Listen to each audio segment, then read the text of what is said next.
Good morning from Taribari cypress homestay. Packing হয়ে গেছে, লোডিংও হয়ে গেছে, স্যাডেল ব্যাগ আর টেল ব্যাগ, এটা স্ট্যান্ড ব্যাগটা বসানো বাকি। টাইম হচ্ছে 8:34 AM। আমরা অনেক আগে উঠে গেছি, এতক্ষণ ধরে আমাদের ব্রেকফাস্টের জন্য ওয়েট করছিলাম। এখানে সার্ভিসটা ইজ ওকে, বাট খুব ভোরবেলা বেরোতে গেলে you will not get a breakfast, maximum জায়গায় তাই হয়। গুড মর্নিং ওনা, এখানে ওয়াইফাই আছে। এই হচ্ছে রুম, বড় বিছানা, দুটোকে একসাথে জয়েন করা। আর এখানে হচ্ছে কাবার্ড আছে, আয়না আছে, এখানে এসি রয়েছে, ফ্যান আছে, সাইড টেবিল ড্রয়ার আছে, ডাস্টবিন আছে, এই বড় washroom, western style, basin, mirror, exhaust, shower. কিন্তু গিজারটা এখনো বসেনি। বহুত খিদে পেয়েছে, আমি ফটাফট খেয়ে নিচ্ছি। আমরা এখন লোড ফোড করে রেডি মোটামুটি, এখন বেরিয়ে পড়বো। টাইম হচ্ছে 9:44, 9:45। এখন 9:49 AM। আমরা সাইপ্রাস হোমস্টে জঙ্গলিমহল তরিবাড়ি থেকে রওনা দিলাম। তো এখান থেকে আমাদের ডেস্টিনেশন 1 ঘন্টা 50 মিনিট, 51 কিলোমিটার্স। তো যেহেতু পাহাড়ে আমাদের দুজনেরই ফার্স্ট টাইম বাইক নিয়ে, এর জন্য আমরা খুব সাবধানে এবং বুঝে শুনে চালাবো, তাড়াহুড়ো করবো না। এবার যতক্ষণ না হাত সেট হচ্ছে পাহাড়ে, ততক্ষণ একটা অ্যাংজাইটি তো কাজ করবেই হালকা, যতই সাহস দেখাই না কেন। কালকে আমরা এখানে খেয়েছিলাম, রাত্রের ডিনারটাও এখান থেকে অর্ডার করেছিলাম, এই মুহূর্তে বন্ধ। হ্যাঁ, বহুত ঝাল দেয় সব কিছুতে। ও বাবা, আমার অসুবিধা হচ্ছে, এই গরম জামাটা পরে খুলতে হবে। মারাত্মক গরম লাগছিলো আর প্রবলেম হচ্ছিলো বলে ভিতরে একটা স্লিভলেস জ্যাকেট ছিল, ওটা আমি খুলে নিলাম। এবার আমরা এই সেবক রোডে উঠলাম। এখানে সম্ভবত স্পিড গান থাকে বা কিছু, আমি শুনেছি, নট 100% শিওর। স্পিড লিমিট 30 এইখানে, সামনে কত কে জানে। This is NH10। আর আপাতত এখানে উল্টো দিকে ট্রাফিক ভালোই আছে। আর প্রত্যেকবার যেটা হচ্ছে, সূর্যের আলোটা আমার ম্যাপের উপর এভাবে পড়ছে না, দেখতে পাচ্ছি না। তো লাইফে ফার্স্ট টাইম সেবক রোডের উপর দিয়ে বাইক চালাচ্ছি। কি পল্লব, কেমন লাগছে বলো? হ্যাঁ, ছোটোবেলা থেকে এখানে শুধু গাড়ি করেই যাতায়াত করেছি, গাড়ি আর বাস। এখানে সব উল্টো দিক দিয়ে গাড়ি চালাচ্ছে। এটা এলিফ্যান্ট ক্রসিং জোন।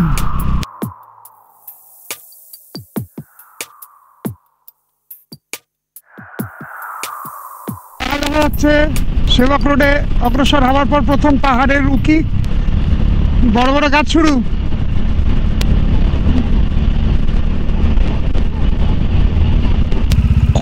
কত গাড়ি রে! পাহাড়ে প্রথমবার বাইক নিয়ে উঠছি, গায়ে জ্বর। পল্লব ভরিয়ে নিল তেল, আমার তেল আছে, আমি এখন ভরালাম না। তো এখন আমরা পেট্রোল পাম্প থেকে রওনা দিচ্ছি। ছোটোবেলা থেকে এই পেট্রোল পাম্পটা শুধু দেখেই গেছি, আজ নিজে ঢুকলাম। ওকে, চলো পাহাড়ে উঠবো, উঠছি। আই ডোন্ট নো, ফাটাফাটি। সরি, গাটা পুরো শিরশির করে উঠলো, আমার পুরো শিরশির করে উঠলো পুরো। ও গা পুরো কাটা দিয়ে উঠলো পুরো। হ্যাঁ, স্লিপ খাচ্ছে বাবা। এখানে স্লিপ খায় কেন? এই জায়গাটা রিপেয়ার করে না সে বছরের পর বছর। চূড়ান্ত ট্রাফিক আজকে, উল্টো দিকে আজকে মারাত্মক ট্রাফিক। তাই ডান দিকের ভিউ আমি কিচ্ছু এনজয় করতে পারছি না, যদিও ভিউ এটা 50 বার দেখা ভিউ আমার। এটা কি করছে? ওরা কি করছে? ঝাটকা ফাটকা মারছিল। হ্যাঁ, একদমই লোকাল, একদম লোকাল।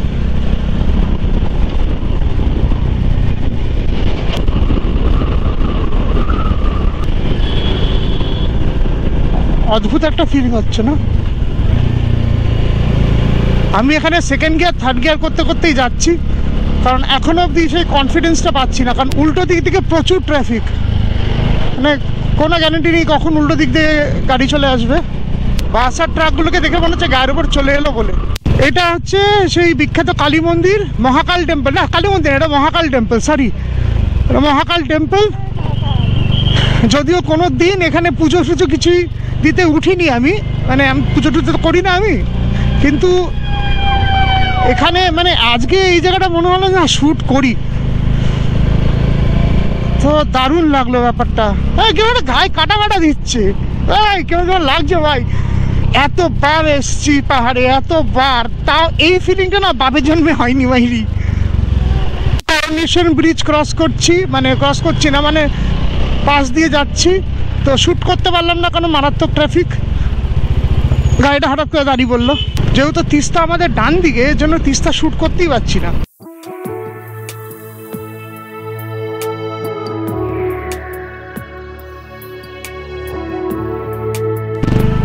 এই জায়গাটার অবস্থা খুব খারাপ।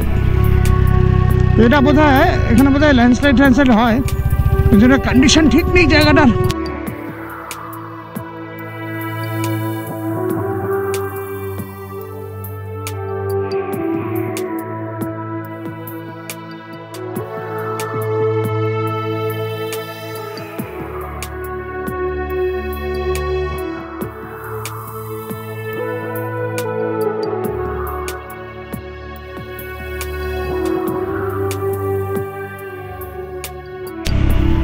বাবা এখানে আবার ধস নেমেছে, যথেষ্ট খারাপ অবস্থা জায়গাটার।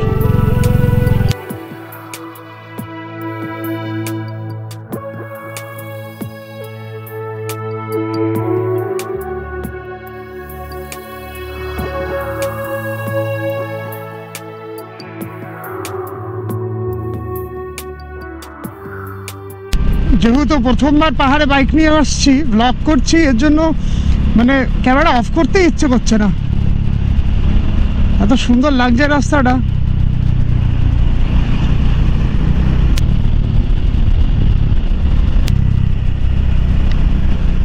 এবার তো একটা জায়গা দেখে কি আমরা একবার দাঁড়াবো ঠাড়াবো কিছু। সেগুলো বোধহয় রেল লাইনের পুরনো ওই পাট্টাগুলো তুলে নিয়ে এসে এখানে ব্লক করছে। এটা দারুণ আইডিয়া। তো আমাদের ইন্ডিয়ান রেলওয়ে যে রেল লাইনে যে পাটটা ওগুলো থাকে, তো সেইগুলো এখানে দিয়েছে। এই জিনিসটা প্রথমবার দেখলাম, তো মানে বেশ ইউজেসটা বেশ মজার লাগলো। মানে this is a very good way of recycling, আর দারুণ লাগছে দেখতে। কিন্তু এখন সিজন টাইম বলে প্রচুর ট্রাফিক, মানে আপহিল অ্যান্ড ডাউনহিলও প্রচুর ট্রাফিক, তাই ঠিক ভিউটা এনজয় করতে পারছি না, এটা একটা ব্যাপার। তো আমরা আপাতত একটা জায়গা খুঁজছি যেখানে দাঁড়াতে পারি একটু ভিউটা এনজয় করার জন্য, কিন্তু সেই রকম দাঁড়ানোর কোনো জায়গা পাচ্ছি না। ট্রাফিক আছে, উল্টো দিক দিয়ে ট্রাফিক ছাড়ছে। মোমোর দোকান খুঁজছি, কোথাও যদি মোমো পাই। মোমো চলে এসছে, আমরা একটা ছোট্ট দোকানে দাঁড়ালাম মোমো খাবো বলে। মোমো আর চা, এই চিকেন মোমো, এই ভেজ মোমো। তোমরা চাইলে হেলমেট ওখানে রাখতে পারো, আমি চুজ করে নিয়েছি। রান্না রেডি। 2017 সালে পল্লব আমার সাথে ট্রেকিং গেছিল, তখন এই কুয়েচিয়ার জুতোটা কিনেছিল, তারপরে আর কোনোদিন পরেনি। এখন পরে বেরিয়েছে, সোল টোল খুলে একাকার। আমি বললাম ব্ল্যাক টেপ মারো, আর উপায় নেই, ফেভিকুইকে ধরছে না। এই হচ্ছে আমাদের চব্য। কি বললো, ভালো লাগছে? ডিজাইনটা মারাত্মক হচ্ছে। হ্যাঁ হেভি ডিজাইন আছে, ডিজাইনটা তো নতুন ডিজাইন। পেঁচুয়া চুরি করবে এবারে ডিজাইনটা। কি রে মাঙ্কি মোহন, আজকের জন্মদিন, সবাই কমেন্ট বক্সে হ্যাপি বার্থডে বলে দিন। জন্মদিন। তো আমরা মোমো খেয়ে চা খেয়ে পল্লবের জুতোতে ফেভিকুইক আর ব্ল্যাক টেপ মেরে রওনা দিলাম। এবার এর মধ্যে আমার একটা শারীরিক প্রবলেম হয়েছে।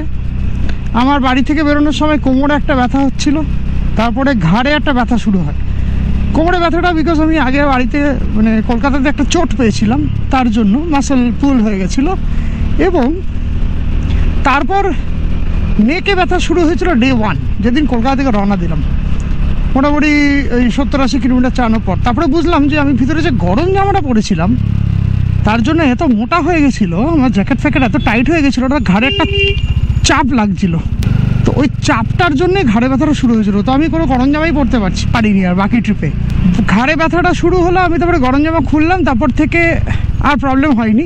তেমন একটা টনটনানি ভাব ছিল, নেক পেন আর কি, ওই ব্যাপারটা নেই। কিন্তু গতকাল রাস্তায় এত ধুলো ছিল, ফ্রম পূর্ণিয়া টু বিধাননগর রাস্তার অবস্থা এত খারাপ ছিল, ওই যে ধুলোতে আমার ডাস্ট অ্যালার্জি রয়েছে, আমার ইনফেকশন ধরে গেছে, আমার গলা ব্যথা, আমার নাক ব্লক হয়ে গেছে। 31 তারিখে আমার আবার শো আছে, তো তার থেকে সকালে এসছে জ্বর, সেই জ্বর নিয়ে এখন বাইক চালাচ্ছি এবং আমার চূড়ান্ত গরম লাগছে এখানে। তো দেখা যাক, আমি চেষ্টা করছি যতটা আমি কভার করতে পারি এই শরীরের কন্ডিশন নিয়ে, কারণ আমার ইনফেকশনটা ধরলে ল্যারিঞ্জাইটিস হয়ে যায়, ওটার একটা দুশ্চিন্তা এখন মাথা ঘুরঘুর করছে। আর আমার একটু শ্বাসকষ্ট হয় এটা হলে, ওষুধপত্র আছে কিন্তু তাতে কতটা লাভ হবে আমি জানি না। আর এই এখন পাহাড়েও তো যেহেতু রোড কনস্ট্রাকশন চলছে, তো অনেক ঝামেলা এখানে। দাঁড়াও, এখান থেকে দেখতে হবে, একবার দেখে নিই জায়গাটা, বুঝলে? এখান থেকে রাস্তাটা কোন দিকে যাচ্ছে? হ্যাঁ, সিধাই যাচ্ছে, এটা তো পাওয়ার স্টেশন। হ্যাঁ, একদম ঠিক আছে। এই জায়গাটা একটু কনফিউজ হয়ে গেছিলাম। ঠিক আছে, এগোতে থাকি। আপাতত কিন্তু আমরা একটাও স্টিপ ক্লাইম্ব পাইনি। আচ্ছা পল্লব, একটু গ্যাপ মেনটেন করো। হ্যাঁ, মানে আমি ব্রেকটা মারলাম তো। চলে এসছি আমাদের নেক্সট ল্যান্ডস্লাইড জোনে। আপাতত আমাদের সাইট সিইং এই ল্যান্ডস্লাইড জোনেই বেশি চলছে। আমরাও চলছি ঢেকের ঢেকের করতে করতে। কি ধুলো বাবা গো, কি ধুলো! দুটো হনুমান, মা গো, ডান দিকে তিস্তা, আমি দেখার সুযোগ পাচ্ছি না। সব জায়গা যেখানে যেখানে ভালো ভিউ সেখানে সেখানে ল্যান্ডস্লাইড। এ কি প্রকৃতির পরিহাস, মাই গড! ওই দেখো আবার, এ তো অন্ত নাই, অন্তহীন। ও ভাই, শেষ হলো মনে হয়। ভাই, এই যে সুন্দর লাগছে ভিউটা। এখানে দাঁড়ানো যায়, দাঁড়াবো। ওই ধর ধর ধর, বাইকটা একটু ঢুক কাটছে, বাড়িতে কাটছে না, আমার ভুল ধারণা। জায়গাটা দেখে ভালো লাগলো তাই একটু দাঁড়ালাম আমরা। চূড়ান্ত ট্রাফিক, রাস্তাটা এনজয় করতে পারছি না, একটু উপভোগ করবো বলে গাড়ি করলাম। এই ডমিনারের অবস্থা যথেষ্ট। আমাদের ফটো সেশন কমপ্লিট। এবার আমরা সোজা হোমস্টে যাব। তো আমরা যাব হচ্ছে শোভা কিরণস হোমস্টে, পেশক টি গার্ডেনে। গিয়ে দেখাবো আপনাদেরকে জায়গাটা কিরকম। ছবি টবি দেখে তো বেশ ভালোই লেগেছে। একটা কি দুটো বোধহয় ভিডিওও দেখেছি, দেখি অভিজ্ঞতাটা কেমন হয় ওখানে। সামনে রাস্তাটা কি সুন্দর লাগছে দেখতে। এখানে প্রচুর পাথর পড়ে আছে, কাটিয়ে চালাতে হচ্ছে। ল্যান্ডস্লাইড জোন না। এখানে একজন পিডব্লিউডি কর্মরত ব্যক্তির সাথে দেখা হলো, বাড়ি চন্দননগর। উনি বললেন যে এই জায়গার রাস্তাটা যেখানে আমরা দাঁড়িয়েছিলাম, ওই রাস্তাটা নাকি আগে অনেকটা ডান দিক দিয়ে ছিল নদীর দিকে, যেহেতু ভেঙে পুরো চলে গেছে জলে, বানে, তো তার জন্য আবার পাহাড় কেটে এক্সট্রা রাস্তা এটা করতে হয়েছে। মানে এই চলছে। প্রকৃতি মানে হচ্ছে ভাঙন আর গরম। সামনে একটা ব্রিজ দেখতে পাচ্ছি, এটা কিসের ব্রিজ? আর 230 মিটার বাদে রাইট টার্ন নিতে হবে। রাস্তাটা চিনি না, একটু দেখে বুঝে যেতে হবে। আবার প্রচুর ধুলো এখানে। একটা ছোট্ট ব্রিজ ক্রস করব আমরা। ম্যাপ দেখতে গিয়ে রাস্তা দেখতে পাচ্ছি না, রাস্তা দেখতে গিয়ে ম্যাপ দেখতে পাচ্ছি না, মহা কনফিউশন আমার। এই রাইট টার্নটাই নিতে হবে মনে হচ্ছে। বাহ, এটা খুব ভালো তো, যেতে দিল। বাবা, এদিকে রাস্তাটা খুব খারাপ রে। হ্যাঁ, এটাই পেশক রোড। বাবা, তো পুরো বালি, মিহি বালি, এ তো স্কিড খাচ্ছে চাকা। অসাধারণ লাগছে কিন্তু আমি ভিউটা এনজয় করতে পারছি না রাস্তার চোখ রাখতে গিয়ে। এটা হচ্ছে তিস্তা চেকপোস্ট, কালিম্পং ডিস্ট্রিক্ট। দেখলাম একদম একদম।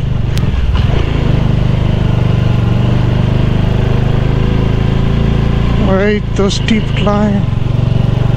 ওরে বাবা, ওরে বাবা,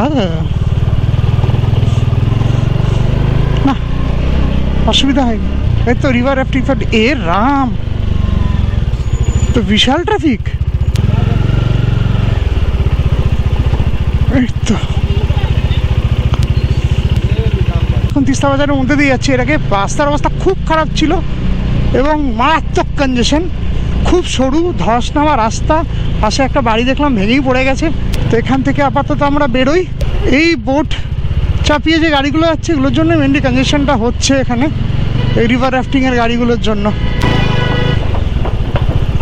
বাবা রে, এটা কি রিস্কি রে।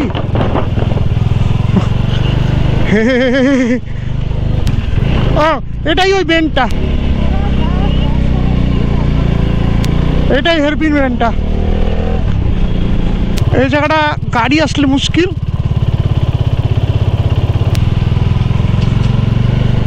এখানে গাড়ি আসলে মুশকিল, একদম সাইড মেরে মেরে যাওয়া যায়, কোনো ব্যাপার না।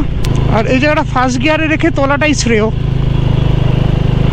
ফার্স্ট গিয়ার রেখে তুললে কোনো ব্যাপার না, ওটা আস্তে আস্তে উঠলে তো কোনো প্রবলেম নেই, তাই না?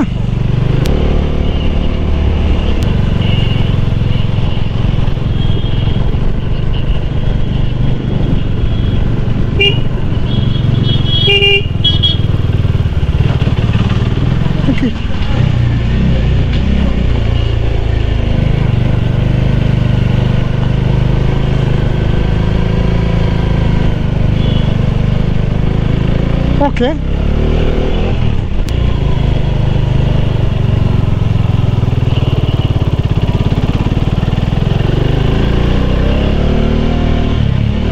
ওকে,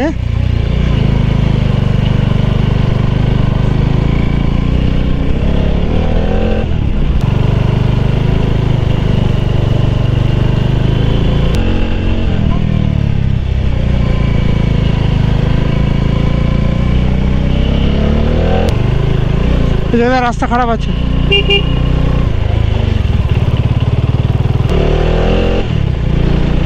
ওকে,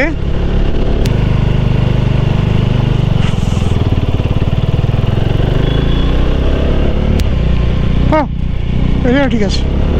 কি সুন্দর জায়গাটা, হ্যাঁ।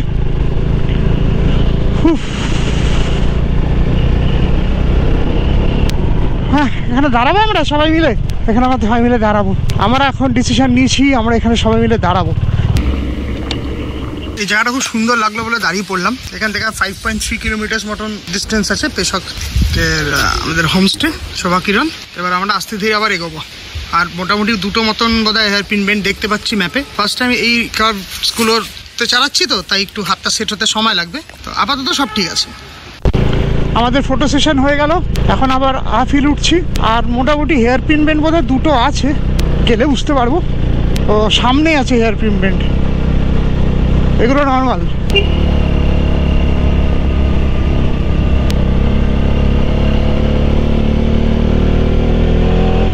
ওকে ওকে, নো প্রবলেম। এই চলে এসছে আমাদের নেক্সট হেয়ারপিন বেন্ড।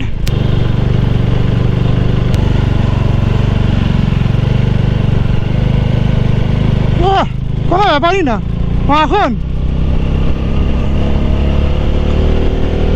প্রথমবার চালাচ্ছি পাহাড়ে, তাই এই বেন্ডগুলোর সময় স্পিডটা কমই রাখছি, ফার্স্ট গিয়ারে তুলছি, ডাইনামিক্সটাকে রপ্ত করার চেষ্টা করছি। কি অসাধারণ রাস্তাটা, হ্যাঁ। জোড়বাংলো 25 কিলোমিটার দেখাচ্ছে এখান থেকে।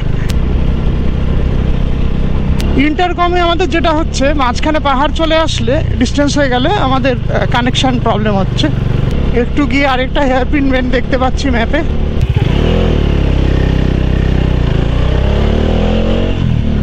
ভেরি গুড, ফলো এসে গেছে। এই হচ্ছে, এটা কি লাভাস ভিউ পয়েন্ট? সামনে অনেক লোকের সমাগম দেখতে পাচ্ছি। না, আর নামছি না, এটা বড্ড ঘিঞ্জি জায়গা। এখানে আগে একবার ঘুরে গেছি, তো এখানে দাঁড়ানোর ইচ্ছে নেই। বাবা কি জ্যাম, কাটি বেরোনোর জায়গা আছে। এই জায়গাটা ম্যাপে দেখাচ্ছে হিমালয় গাঁও, আর 3.4 কিলোমিটার বাকি।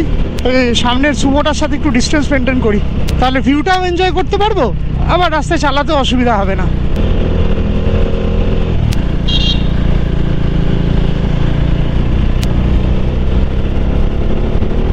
এটা পিডব্লিউডি ইন্সপেকশন বাংলো। ঐশীরা এখানে ছিল আগে, কারণ ঐশীর বাবা পিডব্লিউডিতে উনি ছিলেন আগে, মানে বিফোর হিজ রিটায়ারমেন্ট। এখানে আবার রোদ পেলাম।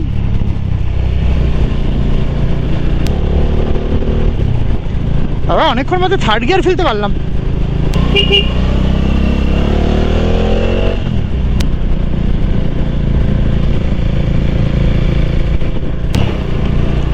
চল বেটা,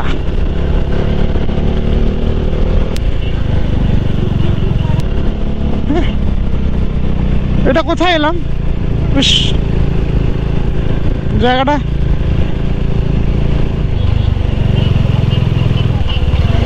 সেটা না, এই একটাই তো রাস্তা, তো অপশানই নেই। জায়গাটার নাম কি জিজ্ঞেস করি তো একটু।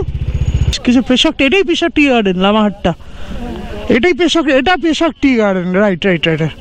পলো একটু গ্যাপ দাও, আমি রিভার্স করবো। হ্যাঁ এইটার জন্য এই ব্যাস চলো।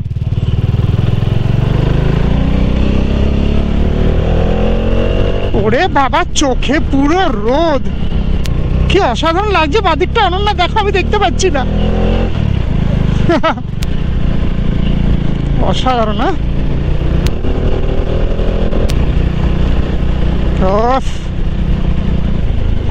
ও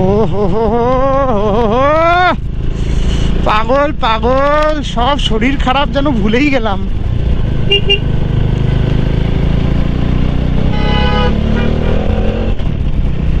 আমরা যেই আফিল উঠতে শুরু করেছি আমার রেডিয়েটর অন হয়ে গেছিল, এখনো অনই আছে, মানে ভালোই চাপ পড়ে ইঞ্জিনে। হ্যাঁ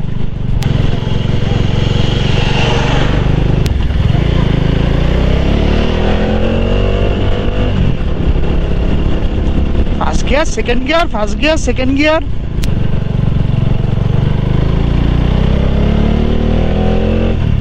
মাত্র 2 মিনিট।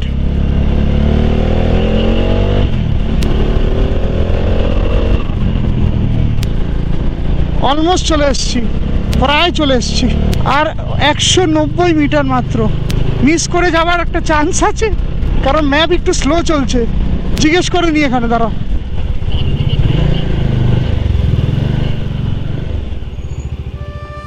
লোকালদের জিজ্ঞাসা করে পৌঁছে গেলাম শোভা কিরণস হোমস্টে।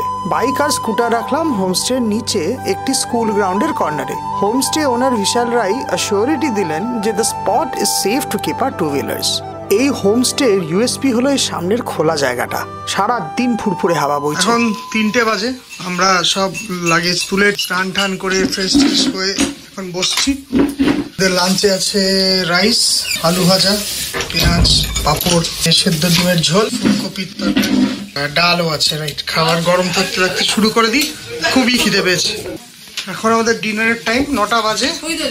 চিকেন আছে, আর এটা আলু না কোয়াশ জানি না, এটা আলু আছে। দুপুরবেলা আমরা আলু ভাজা ভেবে কোয়াশ খেয়ে নিয়েছিলাম, তারপরে আমাদেরকে জানানো এটা কোয়াশ। কোয়াশ না, ও লোকালি কোয়াশ বলে, স্কোয়াশ। লোকালি কোয়াশ বলে কোয়াশ বেরিয়ে গেছে, স্কোয়াশ। Correct correct. আর এখানে কি আছে? রুটি আছে। রুটি দেখি, অনেক রুটিটা দেখি দাও। এতে রুটি আছে, ভেরি গুড। ব্যাস, আবার ডিনার করা যাবে। পরের দিন ব্রেকফাস্টে আবদার করলাম সবজি ও ডিম দিয়ে ম্যাগি খাবো। পাহাড়ে ম্যাগির স্বাদটা কেন জানি না একটু বেশিই ভালো লাগে। দ্বিতীয় দিন থেকে কাঞ্চনজঙ্ঘা আমাদের নিরাশ করেনি। Lunch has been served on day 2. এখানে আছে ডাল, ডিমের কারি, বিনস, আলু না স্কোয়াশ জানি না, আলুই মনে হচ্ছে, পাঁপড়, আর এইখানে অবভিয়াসলি ভাত আছে। তো সবার আসার জন্য অপেক্ষা করছে। আমার বহুত খিদে পেয়ে গেছে, বাকিদের কোনো হদিস নেই।